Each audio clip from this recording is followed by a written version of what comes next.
Bonsoir à tous.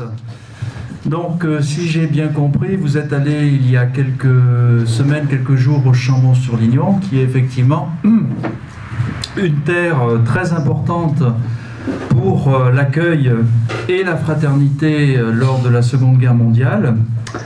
Et on va essayer tout simplement de réfléchir cet après-midi sur le même type de phénomène à Clermont, donc dans notre ville. Donc vous avez par exemple ici une photographie d'une place que l'on connaît tous, qui était à l'époque une place à l'heure allemande, c'est-à-dire que la ville de Clermont a changé en quelque sorte de bannière, puisque, comme vous le savez peut-être, la République a été remplacée durant l'été 40 par un nouveau régime politique, l'État français, et avec la domination d'une nouvelle armée d'occupation, l'armée allemande. Voilà, alors pour introduire mon propos,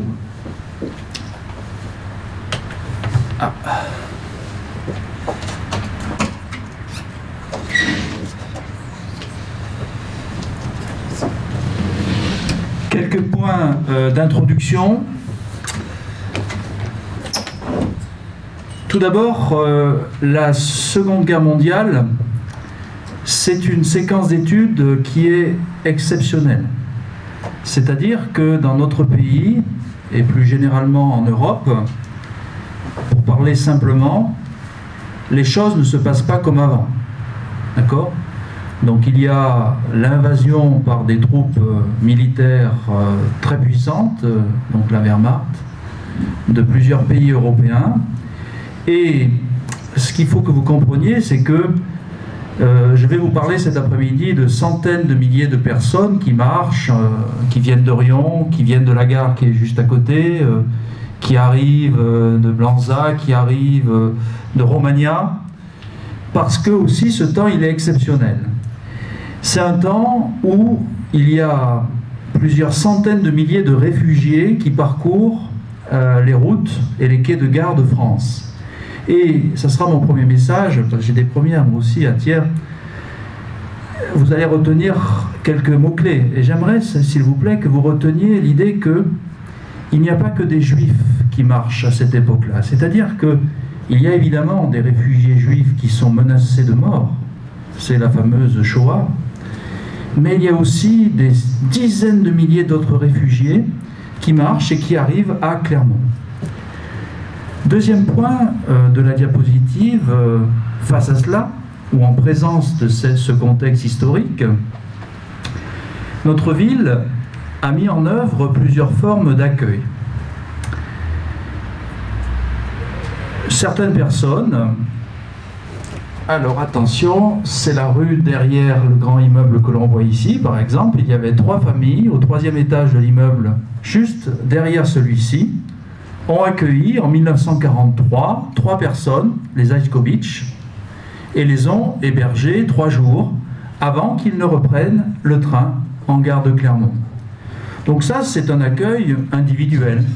Ce que font plusieurs Clermontois tous les soirs, je ne sais pas si vous êtes au courant, qui hébergent des sans-papiers, des mineurs isolés. Hein. Il suffit d'aller à la Ligue des droits de l'homme au centre Richepin, vous en trouverez tous les soirs, qui attendent un refuge pour la nuit. Il y a aussi des actions de sauvetage plus collectives, notamment par des mouvements de résistance, on en parlera tout à l'heure. Il y a aussi la grande résistance, celle des communistes, celle des socialistes, celle des gaullistes, et on va voir que notre territoire urbain est très structuré et marqué par plusieurs groupes, mouvements de la résistance. Et il y a enfin des résistances qu'on appelle des résistances civiles. Alors ça aussi c'est un mot-clé très important. C'est une résistance qui ne prend pas forcément les armes pour combattre l'occupant, donc le nazi, mais qui passe par des stratégies un peu plus douces, un peu plus obliques. C'est des formes de désobéissance civile. Donc il y a ici des collègues, par exemple, certains collègues face aux discriminations raciales, ici à Blaise Pascal, hein, enfin plutôt plus en haut dans la ville, ont dit non. C'est-à-dire qu'ils ont, par exemple, défendu un certain nombre de collègues qui ont été embêtés, et d'étudiants, et d'élèves de votre âge, hein, qui ont été embêtés très vite. Troisième point d'introduction, la fraternité sans la République. Vous le savez, depuis la Révolution de 1848, on a rajouté un principe, c'est ce qui ne peut pas être divisé, hein, c'est-à-dire c'est un horizon commun pour une nation.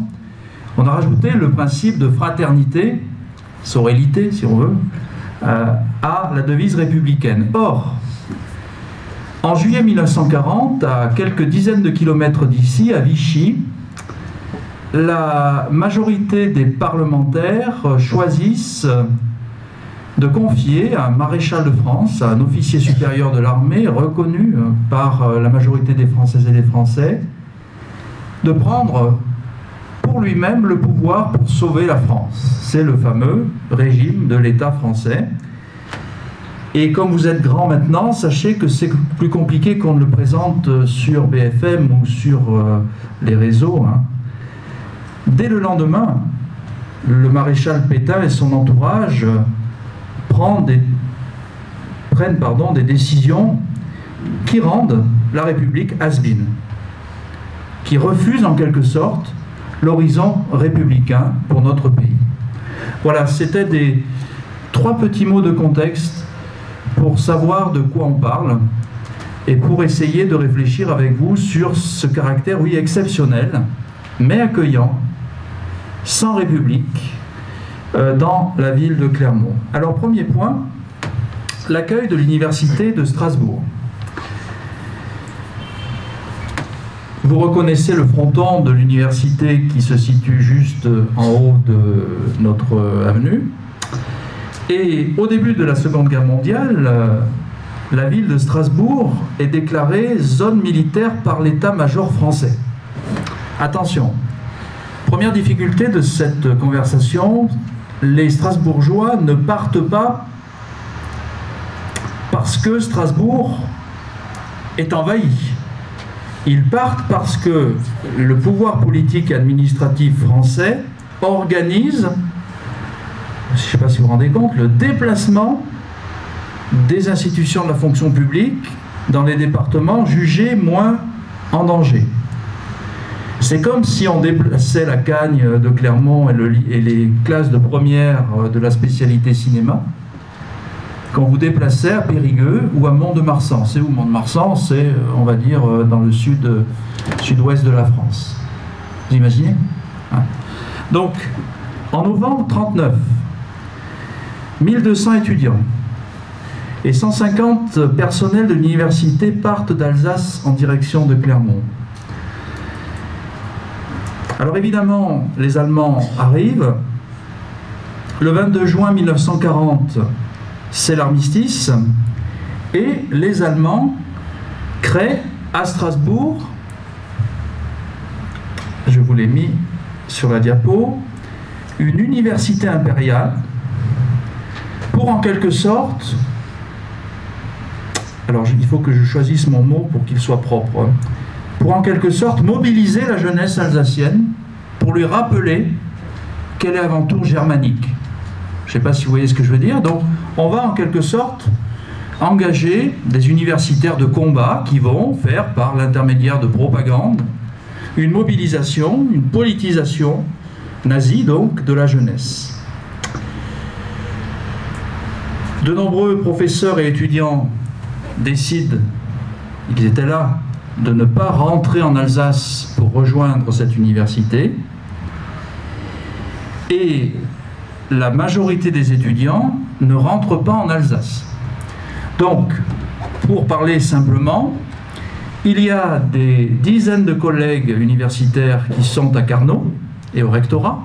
Vous savez, le rectorat, hein, avenue Vercingétorix, boulevard Vercingétorix, hein, c'était l'ancienne, il y avait des départements d'université. Et les étudiants non mobilisés peuvent poursuivre leurs études. Alors pour vous dire la vérité avec Aline, nous intervenons depuis de longues années dans l'université, au sein de l'université Blaise Pascal, donc Clermont-Auvergne aujourd'hui.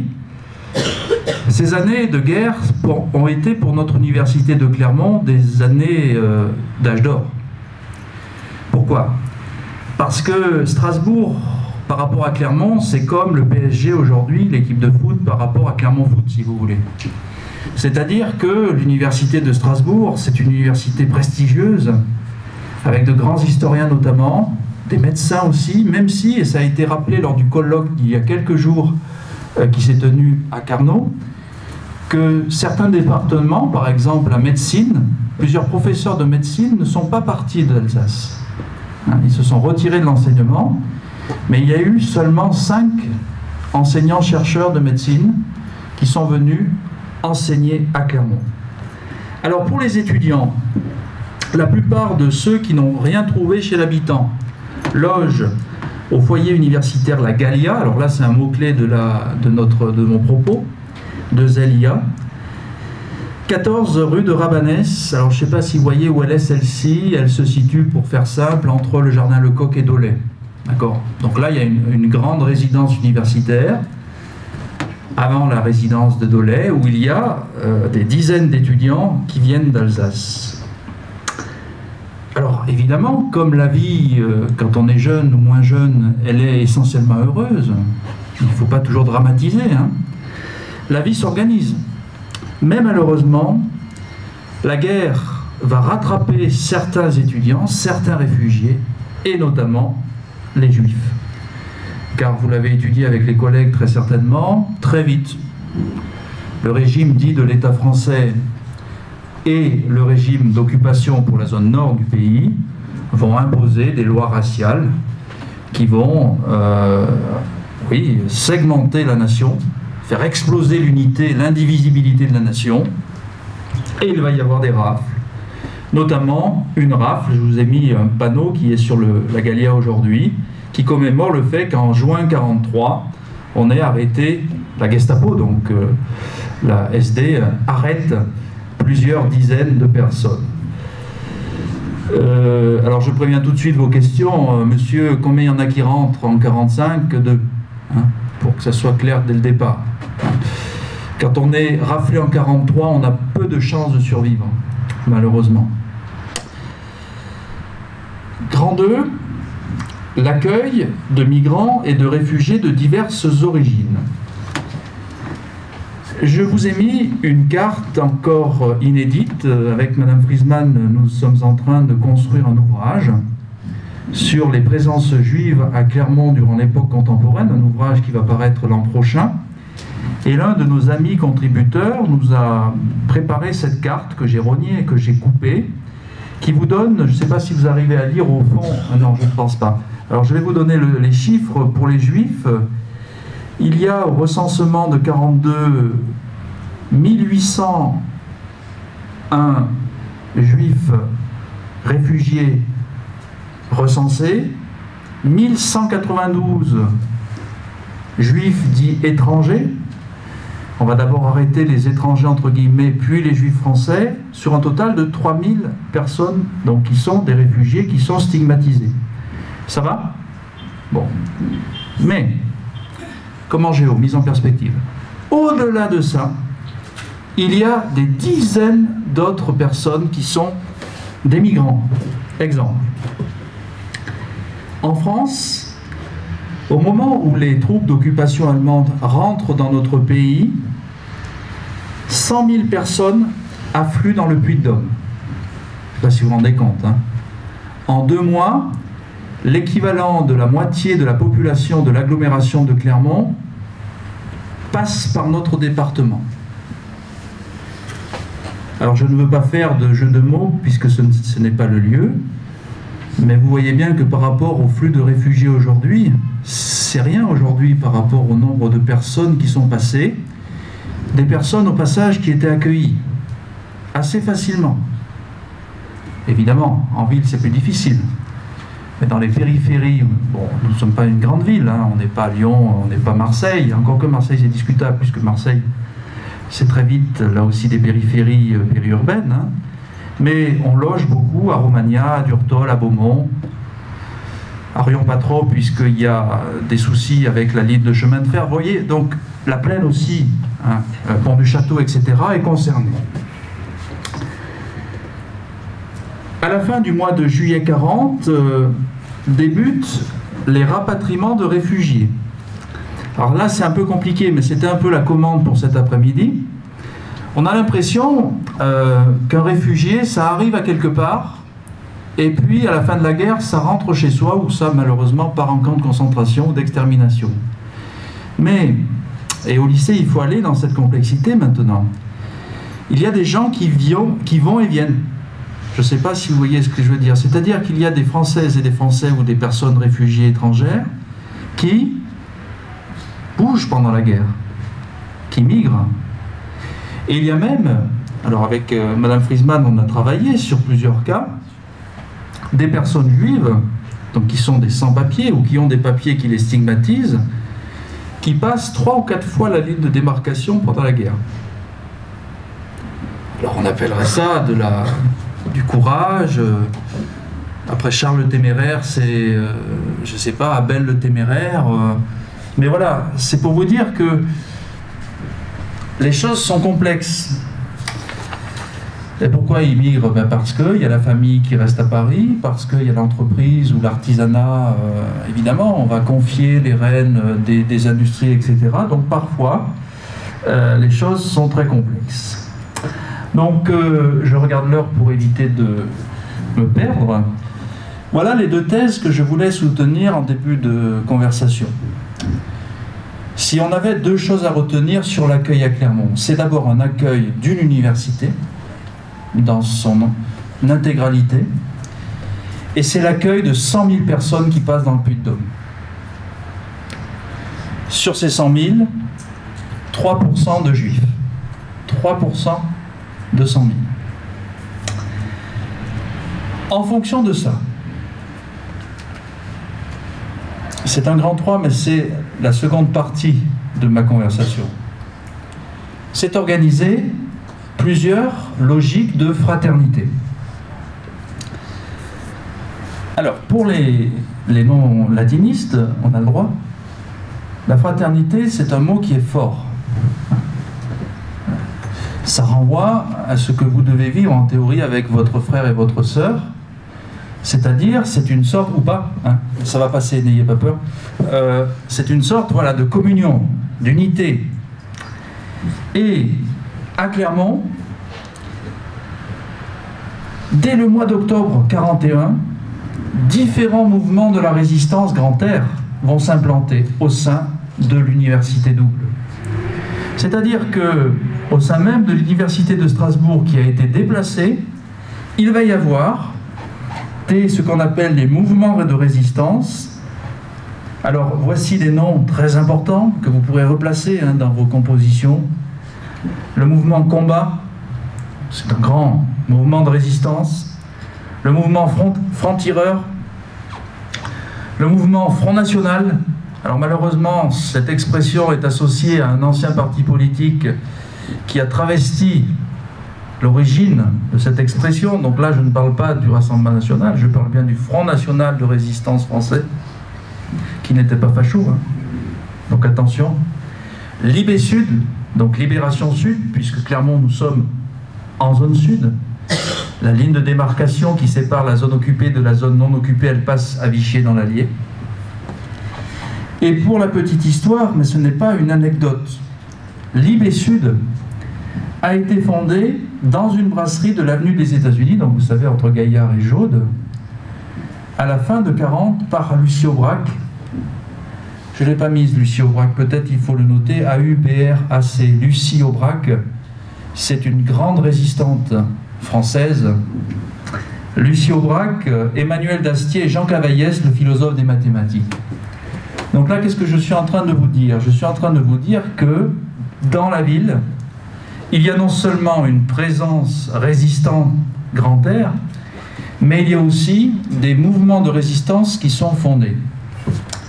Alors évidemment, des journaux clandestins sont créés pour soutenir ces réseaux, et les étudiants, notamment certains archéologues, vont au plateau de Gergovie, fonder un premier nid de résistance qui rassemble professeurs et étudiants. Donc là, vous voyez les liens de fraternité qui peuvent exister à ce moment-là entre vos enseignants et les élèves. Donc ils militent ensemble pour résister contre l'ordre de Nazi et de Vichy dont je vous parlais au départ. Alors ça, c'est la fraternité de la résistance. Il y eut aussi, et ce n'est pas parce que je suis ici que je le dis, c'est mon établissement aussi, j'y fais ma prépa ici à Blaise Pascal, il y eut aussi une résistance grand air au lycée Blaise Pascal. Alors pas celui-ci, celui d'en haut, le grand, hein, l'historique, l'ancien, la jésuitière de l'Ancien Régime. Et ça, c'est pas de la blague. Hein. Et mes collègues donc, de cet établissement mettent en valeur depuis plusieurs années ce qui se passe au lycée Blaise Pascal. Alors évidemment, il se passe des choses au lycée Blaise Pascal parce que c'est un grand établissement prestigieux avec un effectif important et parce qu'aussi il y a des étudiants courageux. Donc il y a aussi une appropriation politique de ce qui se passe à l'époque qui parle à beaucoup d'étudiants et d'étudiantes. Il ne faut pas l'oublier. Quatrième partie, la fraternité de la résistance civile. Alors je vais développer un peu plus parce que, Madame Friesman l'a rappelé, je suis spécialiste de cette résistance. En tant que spécialiste des justes parmi les nations, on rappellera que les justes parmi les nations, ce sont les non-juifs qui, sans contrepartie, ont aidé une ou plusieurs personnes menacées de déportation qui ont témoigné en leur faveur.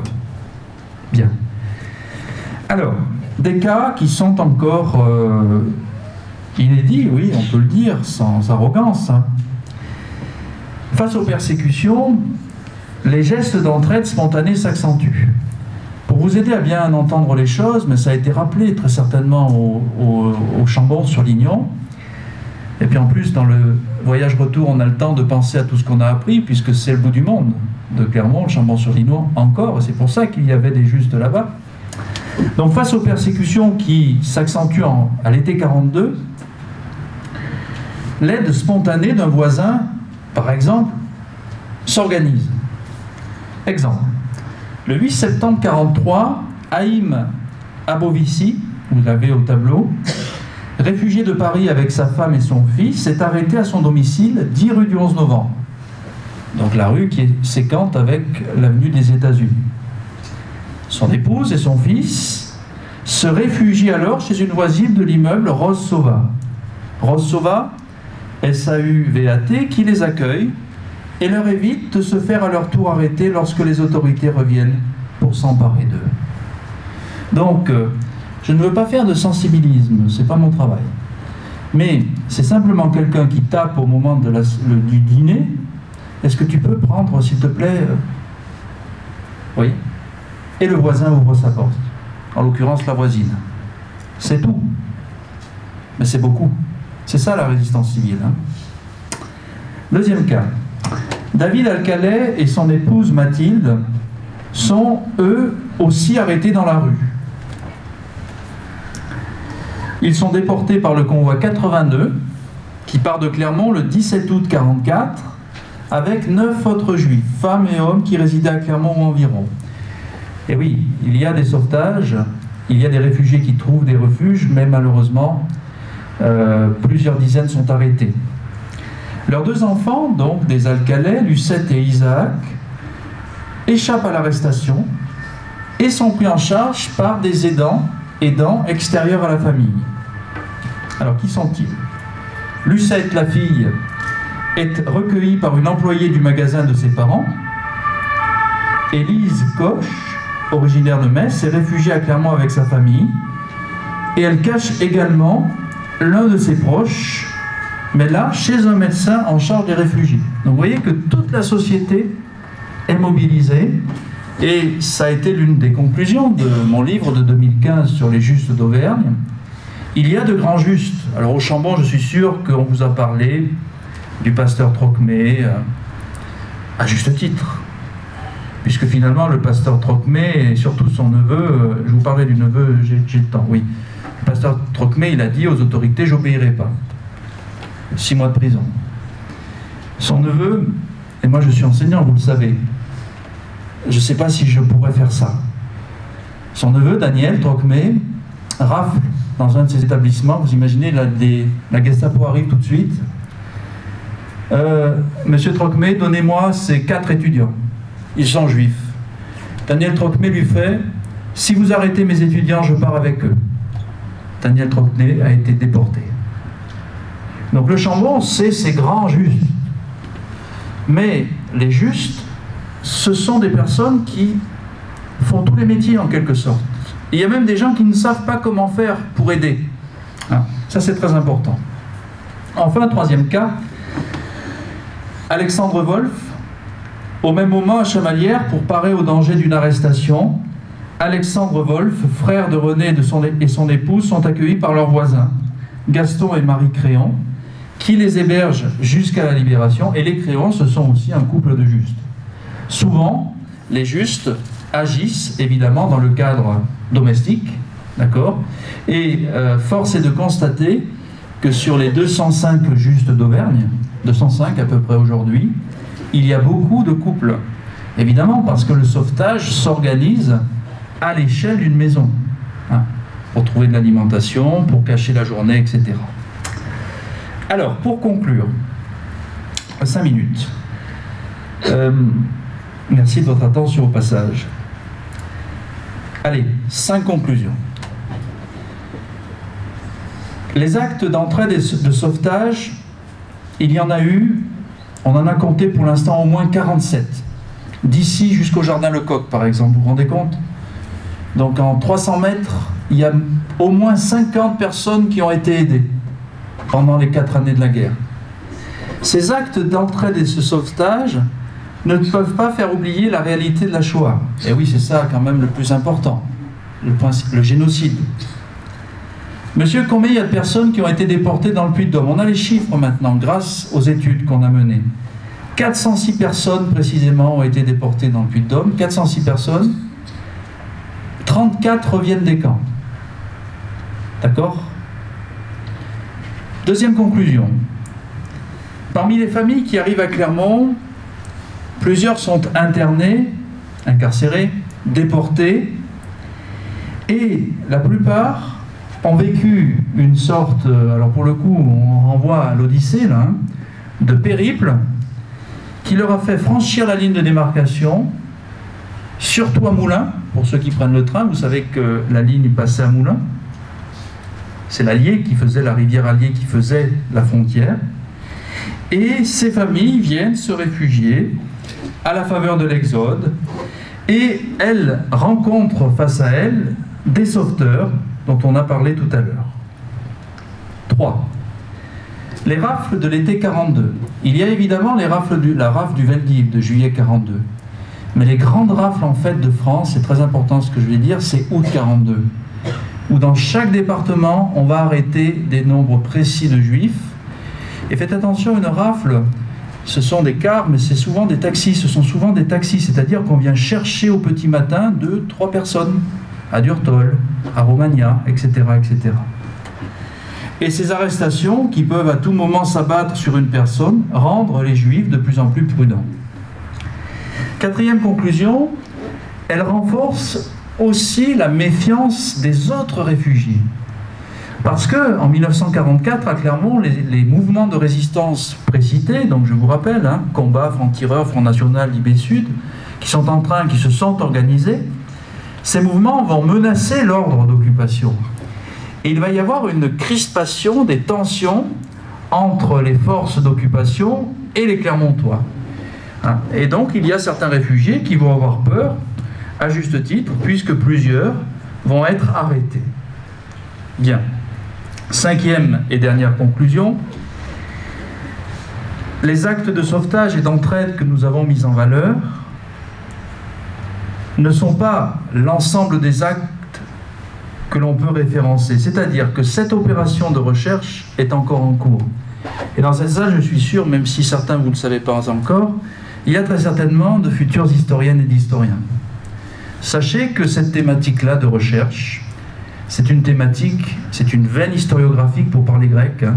Donc c'est une veine d'écriture de l'histoire qui reste encore une veine très importante, une veine dans le sens géologique du terme. C'est-à-dire qu'il y a encore des dizaines de mémoires de master à faire, des recherches à faire, et évidemment c'est aussi mon rôle de chercheur, hein, de vous inviter à non seulement être sensible à ce temps-là, mais aussi être invité à être curieux pour essayer de décoder, enquêter, c'est ça le sens d'histoire, hein, au sein de notre ville, sur ce temps en tout point exceptionnel. Je vous remercie.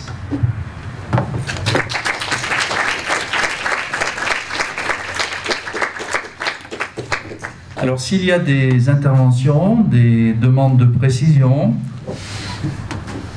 je suis là. Nous sommes là avec mes collègues, nous pouvons réfléchir ensemble.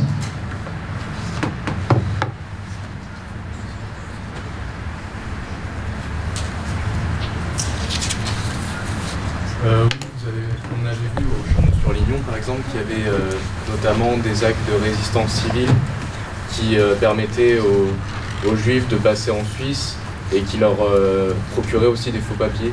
Je voulais savoir si c'était le cas aussi à Clermont ou... Évidemment, la personne menacée doit trouver des échappatoires. Au Chambon-sur-Lignon, il y a une tradition d'accueil, je ne veux pas vous refaire la leçon sur le Chambon, hein, vous êtes au point, mais qui est, le réseau est international.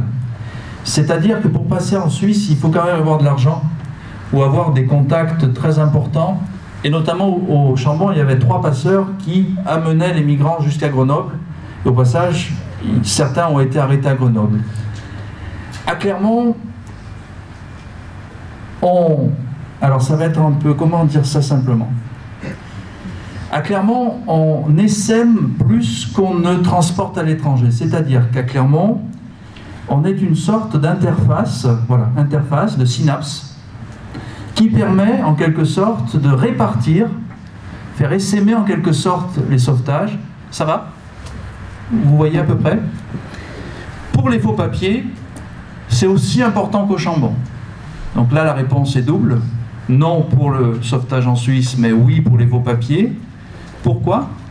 Parce qu'à partir de 41 pour les juifs étrangers et de 42 pour les juifs français, en théorie, les juifs n'ont plus le droit de travailler, ils ont une identité inférieure. C'est-à-dire que pour pouvoir faire ce qu'on a fait depuis ce matin, prendre le car, aller manger un sandwich au petit square en bas, il faut avoir des faux papiers.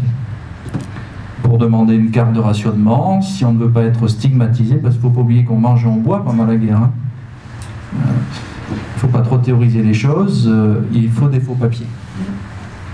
Et donc, il y a des maîtres en falsification ici, et notamment le bibliothécaire de l'université de Strasbourg. Donc, vous allez certains la fréquenter, ou vous la fréquentez peut-être déjà, l'université Lafayette, la bibliothèque Lafayette.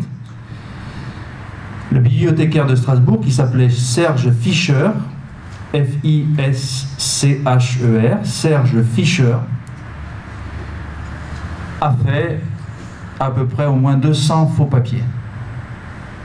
Et il a été raflé en novembre, lors d'une rafle à la bibliothèque Lafayette. Vous imaginez, là aussi, c'est quand même particulier. Les étudiants sont en train de travailler comme tout de suite. Arrestation au sein même de la bibliothèque. Donc un lieu normalement destiné au savoir et à l'universalité. Pour les Clermontois, ça vous coûtera 8 minutes. Allez au 4e étage de la bibliothèque. On a mis à l'université il y a quelques années une plaque hommage pour rappeler cette histoire pour les étudiants qui passent aujourd'hui. Autre question ou intervention?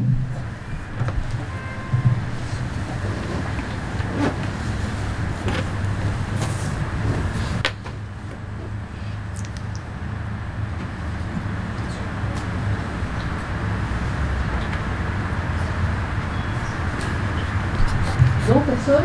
Alors peut-être le temps de la maturation d'une question, on aurait pu aussi vous voyez, je fais question-réponse. m'objecter Clermont par rapport à d'autres villes moyennes. Est-ce que la situation de la ville est originale ou pas? Ça, c'est une question qui nous permet aussi... L'histoire, il faut toujours comparer, hein, vous le faites dans l'analyse de documents en histoire, hein, les premières. Hein. Donc pour trouver l'originalité d'un document, il faut voir bon, ce qu'il y a par ailleurs. Force est de constater qu'il y a quand même une situation très particulière de Clermont. Pourquoi? Parce qu'on est proche de Vichy.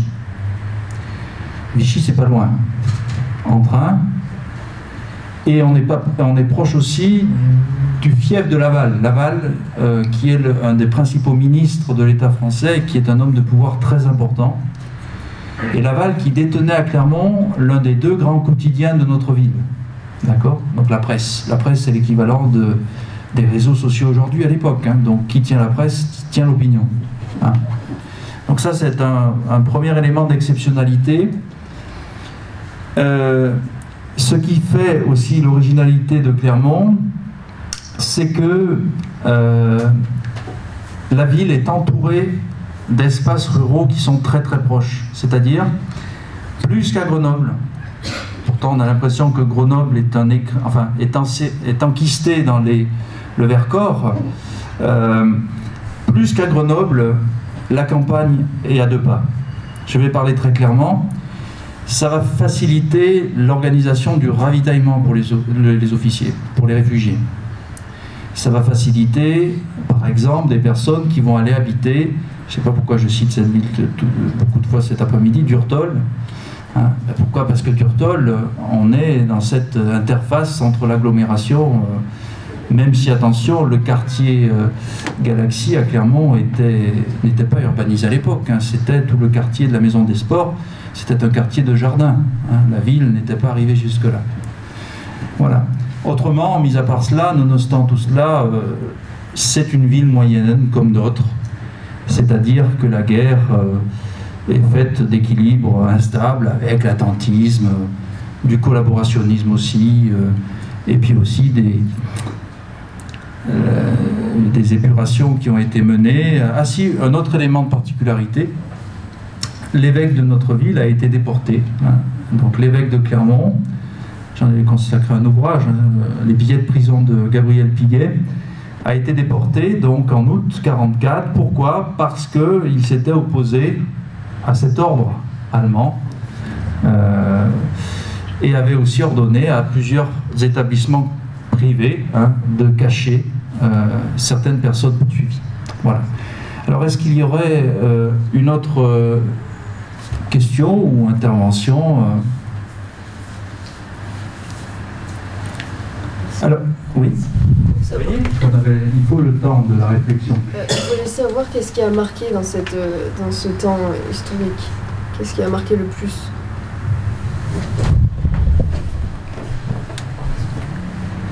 Oula, ça c'est une belle question. Ce qui a marqué, c'est le départ. C'est-à-dire, pendant 2 jours, Clermont a été la capitale de la France. Donc on a dû déplacer, on a dû pousser vers le sud les administrations, et pendant quelques jours, dans ce qu'on a appelé la précipitation, hein, entre le régime républicain et la préparation de l'État français, la ville de Clermont est devenue le centre du pays. Bon, ça a marqué. Ce qui a marqué aussi la ville, et il faut mettre les pieds dans la soupe, hein, c'est quand Pétain est venu à Clermont. Il est venu plusieurs fois. Pourquoi? Parce qu'on est proche de Vichy. Mais pourquoi il se répète? Parce que c'est très important. Et l'historien est aussi géographe en France. Hein. Il y a aussi la géographie qui fait que. Notamment, Pétain vient souvent à la cathédrale de Clermont. Pourquoi? Parce que les églises de Vichy sont trop petites pour accueillir les grandes cérémonies réactionnaires, hein, ultra-conservatrices, du régime de Vichy. Au passage, l'évêque de Clermont ne crachait pas sur ces cérémonies puisqu'il était anticommuniste. Donc c'est une personnalité, faites attention, qui est très complexe. Hein. Bon. Et puis, je réponds toujours, 3e jour, une forme de triptyque, hein, c'est évidemment la libération de Clermont, c'est-à-dire le moment où on a pu souffler, où les troupes l'ordre nazi se sépare de la ville. Et au passage, cette année 44, elle est très dense en événements. Et je vous invite, si ça vous dit, à rechercher des informations sur le printemps 44, où on voit que les personnes responsables de l'ordre d'occupation ne sont plus du tout à l'aise, par exemple, quand elles sont rue des Gras, sous la cathédrale. On sait qu'il y a des organisations de résistance, il y a des personnes qui se font cracher dessus, vous voyez. Donc voilà, 3 jours, je dirais l'arrivée de la tempête, donc juin 40, les dimanches noirs, c'est-à-dire les grandes messes, on va dire, pétainistes, notamment le 11 novembre 1940, l'anniversaire, et 1944, libération de la ville.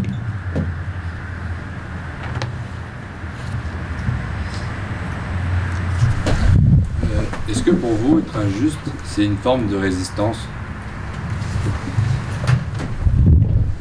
Alors, injuste, c'est une personne finalement qui, à un moment ou à un autre, en ayant au passage plus ou moins conscience des risques encourus, dit non à l'ordre d'alors. On est d'accord? Bon. C'est une forme de résistance. Tout est dans le petit R ou le grand R. Alors on n'est pas dans un colloque ici, mais sachez que les collègues s'affrontent encore pour savoir si la désobéissance civile, par exemple, je ne sais pas, je fais cours de première au lycée Blaise Pascal, je sais que dans ma classe il y a 2 juifs, j'ai un gendarme, parce que tous les gendarmes français n'étaient pas résistants, hein. Il y en avait, notamment à Rion, Maurice Berger par exemple, qui est juste. Donc là c'est un résistant juste et gendarme. Le professeur qui ne dénonce pas son élève, comment le pourrait-il du reste, est un résistant. Est-ce qu'on est d'accord? Mais de là à dire que tous les justes ont porté l'étendard de la lutte armée contre l'occupation nazie, non. Certains, oui, mais pas tous. Mais aujourd'hui, dans les travaux historiques, les justes sont considérés comme l'une des couleurs de l'arc-en-ciel de la résistance.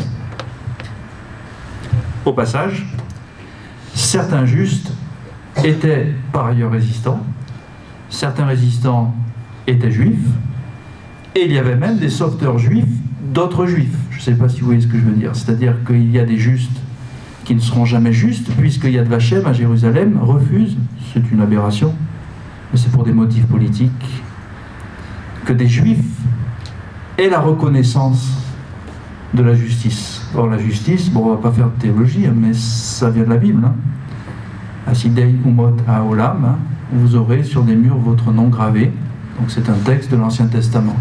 Donc il doit parler aux Juifs aussi. Mais là je me perds.